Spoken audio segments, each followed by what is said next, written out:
দুর্বল ৫টি শরিয়া ভিত্তিক ব্যাংককে অকার্যকর ঘোষণা করে প্রশাসক নিয়োগ দিল বাংলাদেশ ব্যাংক। বুধবার বাংলাদেশ ব্যাংক আয়োজিত সংবাদ সম্মেলনে এসব কথা জানিয়েছেন গভর্নর আহসান এইচ মনসুর। এ সময় তিনি জানান, চলতি মাসের শেষ দিকে একীভূত ৫ ব্যাংক থেকে আমানতকারীরা টাকা তুলতে পারবেন। দীর্ঘ অপেক্ষার পর অবশেষে ৫ ব্যাংক একীভূতকরণের আনুষ্ঠানিক প্রক্রিয়া শুরু করেছে বাংলাদেশ ব্যাংক। ব্যাংকগুলোর পরিচালনা পর্ষদ ভেঙে প্রশাসক নিয়োগ দেওয়া হয়েছে। এ তালিকায় থাকা ব্যাংকগুলোর কর্তাদের সাথে বৈঠক করে বাংলাদেশ ব্যাংক গভর্নর। বৈঠক শেষে সাংবাদিকদের সাথে কথা বলেন ব্যাংকের চেয়ারম্যানরা। ব্যাংকগুলোর পরিচালনা পর্ষদ বিলুপ্ত করার সিদ্ধান্তে মামলা হবে কিনা জানতে চাইলে তারা বলেন, পরে এ বিষয়ে সিদ্ধান্ত নেওয়া হবে।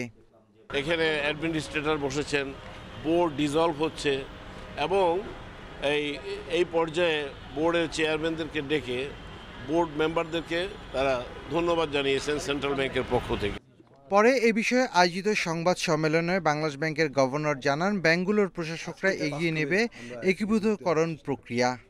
১ নম্বর যে ব্যাংকটাকে আমরা একটা ভায়াবল প্রতিষ্ঠান হিসাবে সাকসেসফুলি অপারেশন করার জন্য যোগ্য করে তুলব।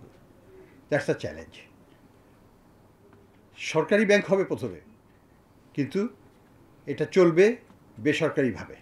গভর্নর জানান, এ মাসের শেষ থেকে আমানতকারীদের টাকা পাওয়ার সম্ভাবনা রয়েছে, তবে শেয়ার হোল্ডার সহ সব বিনিয়োগকারী অর্থ ফেরত পাবেন ব্যাংক অধ্যাদেশ অনুযায়ী।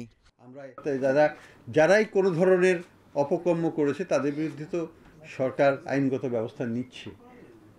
কোনোভাবেই তারা ফিট অ্যান্ড প্রপার টেস্টে আবার বাংলাদেশের ব্যাংকিং খাতে বা এসে কোনো একটা অবস্থান নেবে, এটা আমি অন্তত কল্পনা করি না, আশা করি না।